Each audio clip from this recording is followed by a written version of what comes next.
Bonjour et bienvenue à votre bulletin de nouvelles du 13 juin 2023. En manchette aujourd'hui, le bal masqué de Saint-Gabriel, gagnant du concours national dans le défi Oser entreprise. Donc, on commence avec une nouvelle intéressante. La coop Le Bal Masqué, café coop implanté à Saint-Gabriel depuis près d'un an, a remporté le premier prix dans la catégorie économie sociale lors de la 25e édition du gala Défi Oser entreprendre. Des membres de l'organisme ont reçu cette distinction conjointement à une bourse de 10 000 $ devant plus de 600 personnes provenant des 17 régions du Québec. Et ça a eu lieu à Québec justement pour la remise de prix. De plus, ce prix leur offre une retombée en visibilité à travers la province.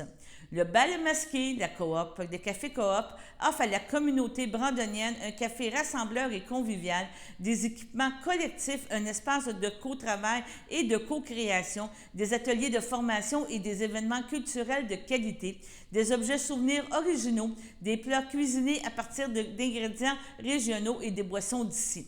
Le dynamisme et la vision ambitieuse de cette équipe font du bal masqué une référence en application des principes de développement durable comme lieu de socialisation.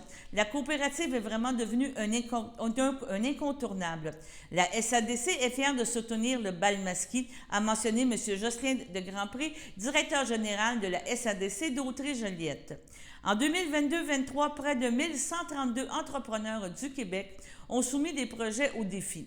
Encouragés par des acteurs de leur région, ces entrepreneurs ont franchi les étapes de la sélection locale, régionale et puis nationale en vivant des expériences formatrices auprès de jurys. Ce succès est la reconnaissance méritée du dévouement, de la passion et du travail acharné des membres du bal masqué. Nous leur transmettons nos éloges pour cette remarquable réalisation. L'entreprise est une source d'inspiration et nous sommes convaincus qu'il accomplira encore de grandes choses à l'avenir, a réagi Mme Cathy Dénommé, directrice de développement économique d'Autry. Maintenant, une nouvelle à savoir un peu plus régionale et dans le monde médical. Le député de Joliette, M. François Saint-Louis, a procédé au nom du ministre de la Santé, M. Christian Dubé, à l'inauguration des secteurs de la pneumologie et de la cardiologie au centre hospitalier de la Naudière. L'amélioration des infrastructures fait partie des éléments clés du plan santé du gouvernement du Québec afin de rendre les environnements de soins plus attrayants, tant pour le personnel et mieux adapté aux besoins des citoyens et des citoyennes. Ces nouveaux pavillons de soins en pneumologie et cardiologie permettent d'offrir des aires de consultation, des laboratoires plus propices à la confidentialité et plus confortables pour les patients et les patientes. Les travaux ont permis aussi l'acquisition de nouveaux équipements à la fine pointe de la technologie qui faciliteront notamment la télémédecine. Précisons que ces travaux qui ont été réalisés dans le cadre d'une campagne majeure lancée par la Fondation pour la santé du Nord de la Naudière s'inscrivent dans la démarche visant à moderniser les infrastructures du CHDL. Plus de 4,2 millions ont été investis dans la réalisation de ce projet. De ce montant, 657 000 proviennent des donateurs de la Fondation pour la santé du Nord de la Naudière.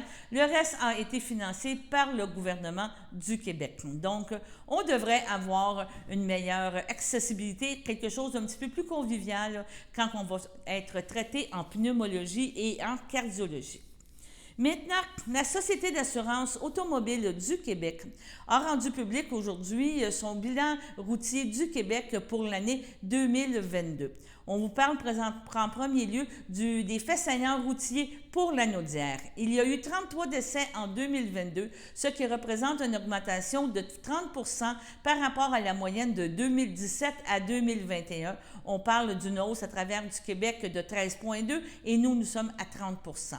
La région dénomme 78 personnes blessées gravement, soit une baisse de 12,4 % par rapport à la moyenne des 5 dernières années.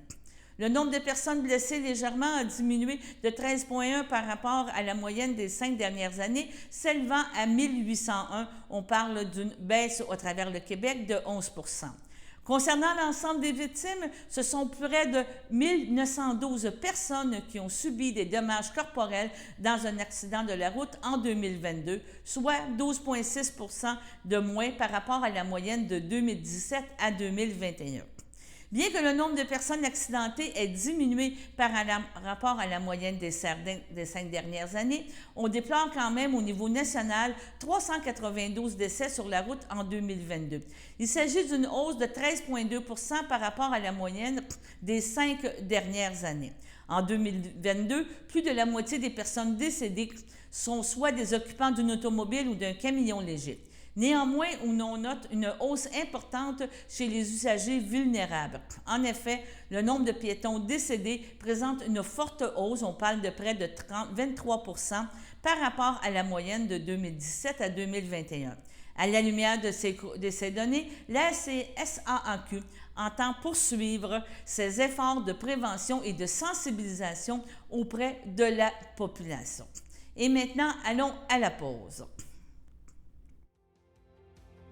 Mon nom est Annick Sténault, je suis intervenante père aidante à l'Envol depuis bientôt 9 ans. J'anime des ateliers de groupe, j'anime des ateliers rétablissement, j'anime des activités aussi. On offre des activités de conditionnement physique, de marche, du bingo, des jeux de société, des cafés-causeries, des ateliers rétablissement, des formations avec des conférenciers. Les activités sont choisies par et pour les membres. Il y a une réunion qui se fait à chaque mois. Les membres s'assoient entre eux puis ils décident quel type d'activité est-ce qu'ils veulent avoir à l'horaire. Le calendrier est fait aux 2 mois, il est flexible, donc une nouvelle personne qui se joint à la ressource peut contribuer à mettre une des activités qu'il aimerait faire. Contactez-nous pour plus d'informations. Chers téléspectateurs, vous êtes cordialement invités le samedi matin dès 9h30 à notre bingo télédiffusé de nos studios de Berthierville. Depuis plusieurs années, nos adeptes de la télévision régionale se sont divisés un montant de 600 $, disponible chaque semaine lors de notre joute de bingo à CTRP. Un amical animateur et ses joyeux compères, dont un technicien et 2 bénévoles, partagent tour à tour cette émission dans le but de vous agrémenter durant 60 minutes. Un moment de plaisir qui pourrait s'avérer payant pour vous. Vous pouvez donc vous procurer les cartes de jeu chez les dépositaires participants et j'ai nommé à Berthierville, le dépanneur Formule 1 et le garage Pétroté sur la rue Gilles Villeneuve, le marché IGA Extra sur la rue Gabrielle Brissette, le marché Métro sur la rue Notre-Dame et la pharmacie Proxime sur la rue Frontenac. À Saint-Ignace-de-Loyola, le dépanneur Esso sur la rue de la Traverse et le marché Aldo sur le rang Saint-Michel. C'est donc un rendez-vous hebdomadaire chaque samedi matin dès 9h30 sur les ondes de CTRP, votre télévision régionale et communautaire, maintenant en haute définition. On vous attend donc en grand nombre et toute l'équipe vous souhaite bonne chance.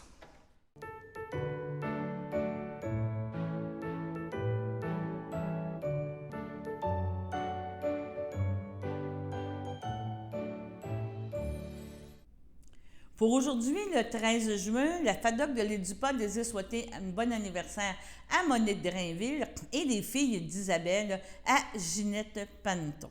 Maintenant, on vous présente la capsule numéro 3 du Randa, encore du bonheur et vraiment de la prise de conscience, le Randa et le réseau des aidants naturels de Dautré. Écoutons cette capsule. Renée, proche aidante de mon petit-fils, presque 1 an. Ouais, même jeune, j'ai toujours aimé aider les autres.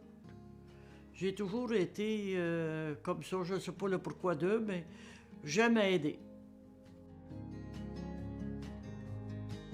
Proche aidante, ça a commencé, disons, il y a eu avec le père des enfants parce qu'il a fait des flibites, il y a eu beaucoup de choses.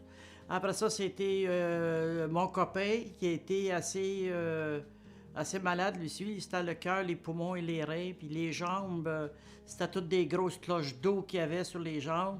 Il fallait faire des passements tous les jours. Il y a eu une madame ici, pas tellement loin.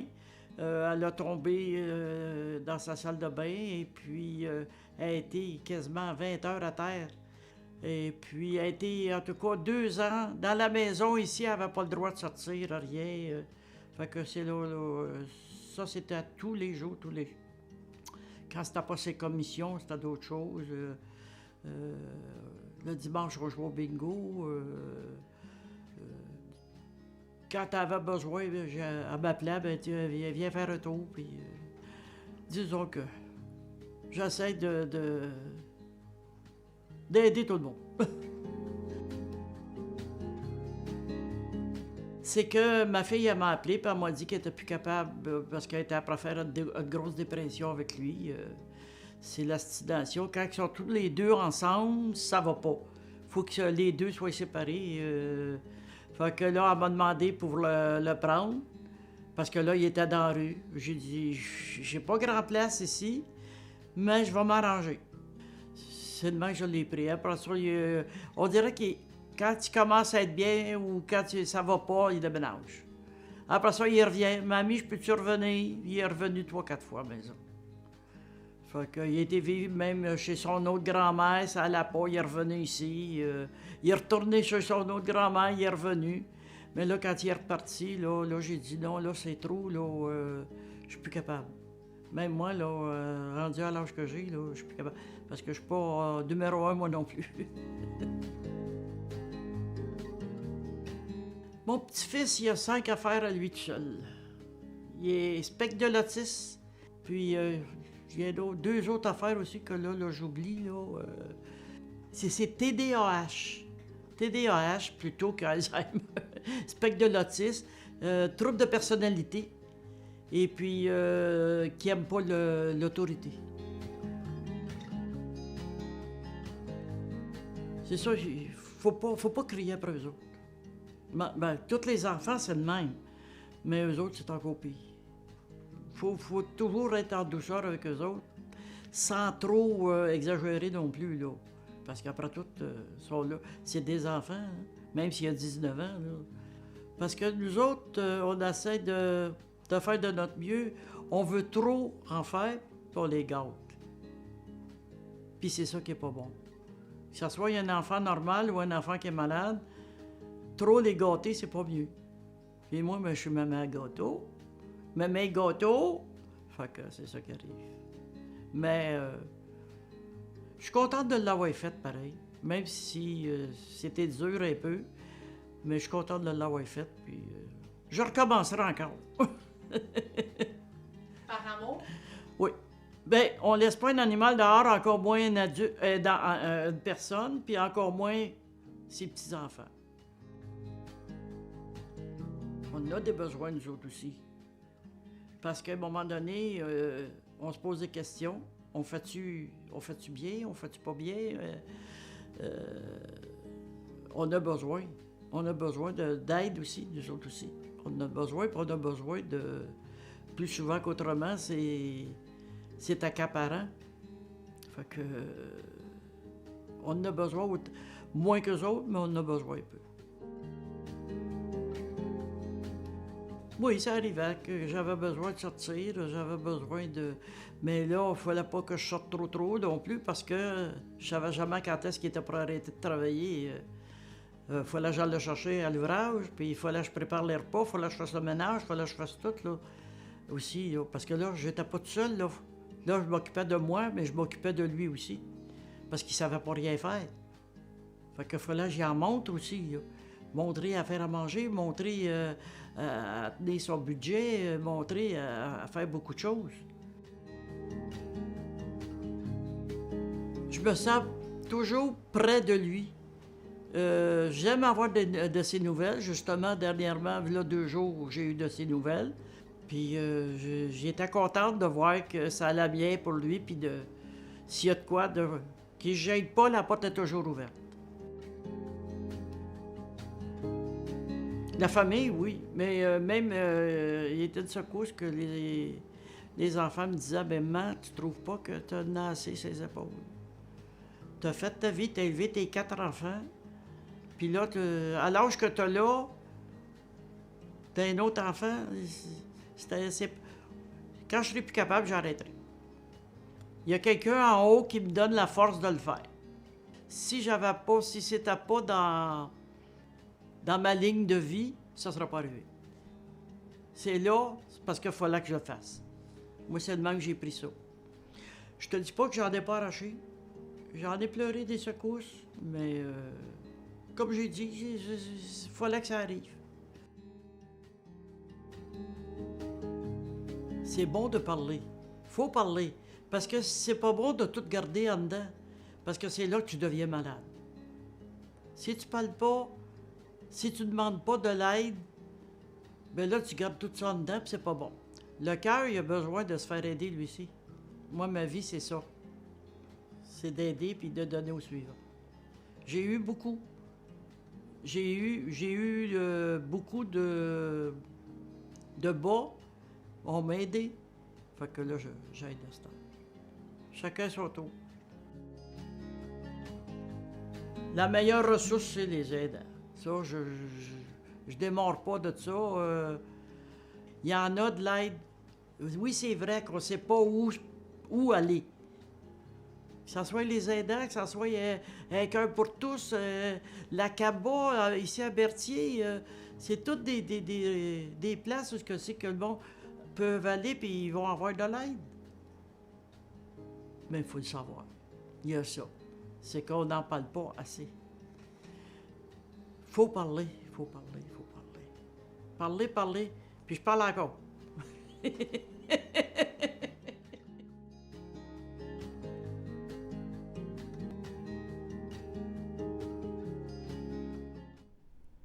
Donc, vraiment des beaux témoignages présentés par des gens qui utilisent le RANDA, donc le réseau des aidants naturels d'Autrey.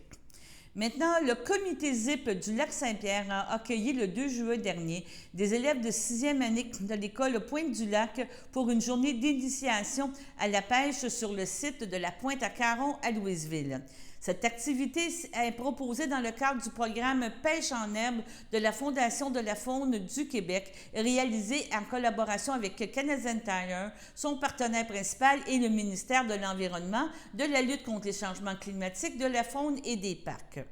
Sélectionnée parmi les projets offrant un encadrement et une formation de grande qualité, l'activité offerte par le comité ZIP du lac Saint-Pierre a permis aux apprentis pêcheurs de se familiariser avec l'habitat du poisson, les différentes techniques de pêche, l'éthique du pêcheur ainsi que les bonnes pratiques en matière de sécurité, de protection de l'environnement. Au cours de cette belle journée, certains jeunes ont eu la chance de connaître leur première prise. Différentes espèces ont été pêchées. On parle de barbotte brune, de barbu de la rivière, perche chaude, marigane noire et remise à l'eau par la suite. Avec l'autorisation du ministère, chaque pêcheur peut recevoir un certificat pêche en herbe qui lui tiendra de lieu de permis de pêche jusqu'à ce qu'il atteigne l'âge de 18 ans. Au cours de la période estivale 2023, la Fondation de la faune du Québec compte rejoindre plus de 20 800 nouveaux adeptes grâce aux organismes locaux qui prennent en charge les activités de pêche en herbe. Le programme Pêche en herbe est une des plus grandes fiertés de la Fondation depuis 25 ans. Il a permis d'initier plus de 340 000 jeunes depuis 1997 et c'est grâce avec des organismes comme le comité ZIP du Lac-Saint-Pierre qui vont pouvoir permettre l'initiation des jeunes à la pêche sportive, a conclu en terminant M. Jean-Claude Damour, président directeur général de la Fondation de la faune du Québec. Et maintenant, allons à la pause. Connaissez-vous notre frigo partage? C'est un frigo qui permet de lutter contre la faim et de contrer le gaspillage alimentaire. Les personnes peuvent se servir gratuitement selon leurs besoins. Nous avons besoin de vous pour le remplir. Nous acceptons les fruits, les légumes, les cannages, les produits céréaliers, les produits laitiers et les denrées non périssables. Nous n'acceptons pas les plats cuisinés à la maison, les produits déjà ouverts, les produits périmés, l'alcool, la viande et le poisson. Nous sommes ouverts du mardi au vendredi de 13h à 16h et les jeudis jusqu'à 18h30. Le frigo est situé à l'intérieur de notre comptoir meuble au 555 rue Montcalm en passant par le stationnement. Pour plus d'informations, contactez Stéphanie Ross, 450-836-6966 au poste 1. Suivez-nous sur Facebook.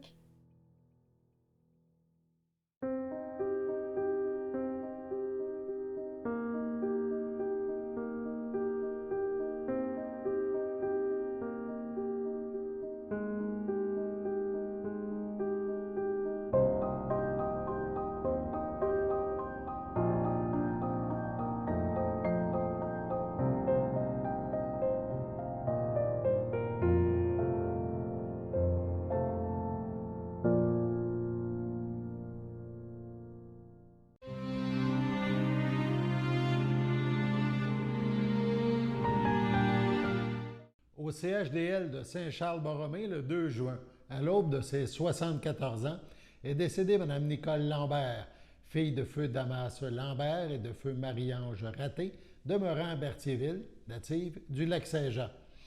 Elle laisse dans le deuil ses enfants, Estelle Terrien, Pierre Giguère, Lily Terrien, Denis Desroches, Danny Terrien, Sylvie Garot, José Terrien, Luc Chaput.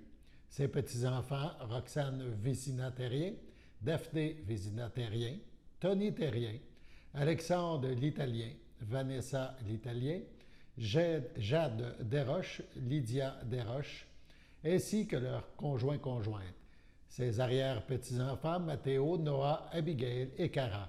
Sa sœur, son frère, son beau-frère, Mimi Lambert, Gaston Vallée, Jean-Guy Lambert, ainsi que plusieurs neveux, nièces, autres parents et amis. La famille vous accueillera samedi le 24 juin dès midi au complexe funéraire F. Thériault, rue Notre-Dame à Berthierville. Suivra une liturgie à la chapelle du complexe à 15 h. Les cendres de Mme Lambert seront déposées au columbarium du complexe funéraire de Berthierville.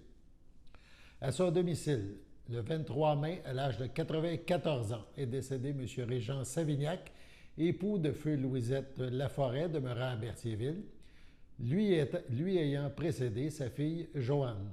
Il laisse dans le deuil son fils, Pierre Savignac, Lise Bérubé, ses petits-enfants, Olivier, Émilie Odette, Mathis Savignac, Justine Marion, Alexandre Désy, ses arrière-petits-enfants, Loïc, Félix, Florence et Éléonore, ses sœurs, son frère, ses beaux-frères et belles-sœurs, Céline Savignac, feu Marcel Corriveau, Gabriel Savignac, prêtre, Marie Savignac, feu Philippe Paquet, Édith Savignac, Pierrette Laforêt, feu Gilles Moreau, Monique Laforêt, feu Jean-Baptiste Ardois, ainsi que plusieurs neveux, nièces, autres parents et amis. La famille vous accueillera le dimanche 25 juin, dès midi, au complexe funéraire Thériault, à Berthierville. Suivra une liturgie à la chapelle du complexe à 14h30. Les cendres de M. Régent Savignac seront déposées au columbarium Thériault, à Berthierville.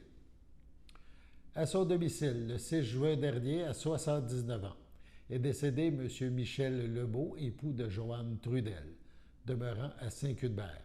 Il laisse dans le deuil, outre son épouse, ses frères, sœurs, beaux-frères et belles-sœurs, ainsi que plusieurs neveux, nièces, autres parents et amis. La famille vous accueillera samedi, le 1er juillet, dès 10 h, à la chapelle du complexe funéraire Thériault, rue Notre-Dame, à Berthierville. Suivra un hommage en ce même lieu à 11 h. M. Michel Lebeau sera inhumé au cimetière de Saint-Barthélemy à une date ultérieure. À Terrebonne, le 30 mai, à l'âge de 47 ans, est décédé Mathieu Forgette, fils de France Blais et de feu Jean-Pierre Forgette, demeurant à Terrebonne. Il rejoint son frère Simon, ses cousins David et Martin Blais. Il laisse dans le deuil son fils Lucas, Gaudreau Forget, la mère de son fils Nathalie, sa mère France Blais, Raymond Maltais, ses oncles Jean Blais, Ginette Simard, Yvon Forgette, ses cousins Denis Forgette et Alain Trempe, ainsi que plusieurs autres parents et amis. La famille vous accueillera samedi le 1er juillet dès 13 h au complexe funéraire Thériault, rue Notre-Dame à Berthierville. Suivra une liturgie à la chapelle du complexe à 15 h. Mathieu Forget sera inhumé ce même jour au cimetière de Sainte-Élisabeth. Au CHDL de Saint-Charles-Borromée, le 2 juin, à 90 ans, est décédé M. Maurice Cyr, époux de feu Réjeanne Bouteau, demeurant à Saint-Barthélemy. Il laisse dans le deuil ses enfants Serge Cyr, Jacqueline Vautour, Manon Cyr, Jean-Marc Proux, Nathalie Cyr, Paul Paquette, ainsi que ses petits-enfants et arrière-petits-enfants, son frère, ses sœurs, beaux-frères et belles-sœurs, ainsi que plusieurs neveux, nièces, autres parents et amis. La famille vous accueillera dimanche, le 2 juillet, dès 13 h, au complexe funéraire Thériault, rue Notre-Dame à Berthierville. Suivra un hommage au salon du complexe à 15 h. Les cendres de M. Maurice Cyr seront déposées au columbarium du complexe de Berthierville. Sur ce, passons à la météo.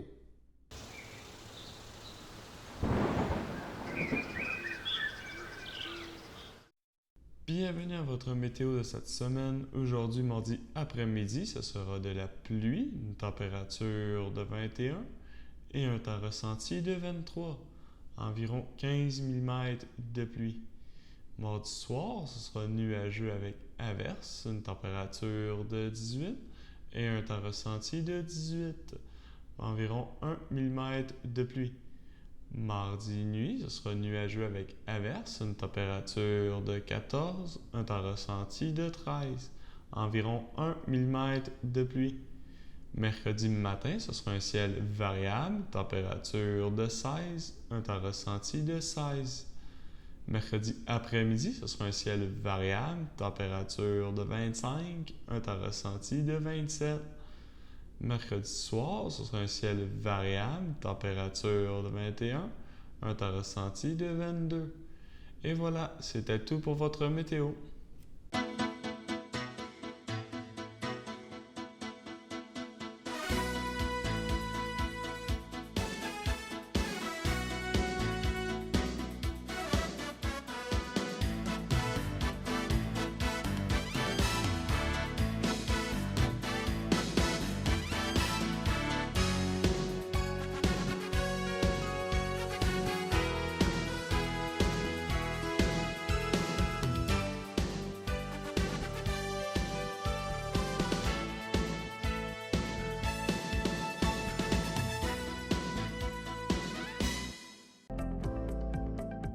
Les télévisions communautaires autonomes du Québec, ce sont les télévisions les plus importantes parce qu'elles sont proches de la communauté. On veut encourager des gens qui parlent de ce qui nous intéresse, mais aussi qui participent au développement local. Mais c'est fini le temps là, où on allait lire une affaire qui a été écrite avant hier au bout du monde. Non! Si vous savez ce qui se passe chez vous, bien, ma télé préférée, c'est la télé autonome communautaire. C'est ici que ça se passe. Sachez que vous pouvez nous faire part de vos commentaires, soit pour une annonce gratuite sur notre babillard ou toute autre suggestion en nous rejoignant par téléphone au 450-836-5103, 450-836-5103, ou bien par courriel tvcberthierville@commercialhotmail.com, sur Facebook en écrivant Facebook CTRB. Et surtout, n'hésitez pas à visiter notre chaîne YouTube afin d'y retrouver une grande partie de notre programmation sur YouTube CTRB. Les émissions sont classées par catégorie, vous permettant de chercher moins longtemps. Vous pouvez aussi cliquer sur le rectangle rouge « S'abonner » pour être à l'affût des dernières émissions enregistrées.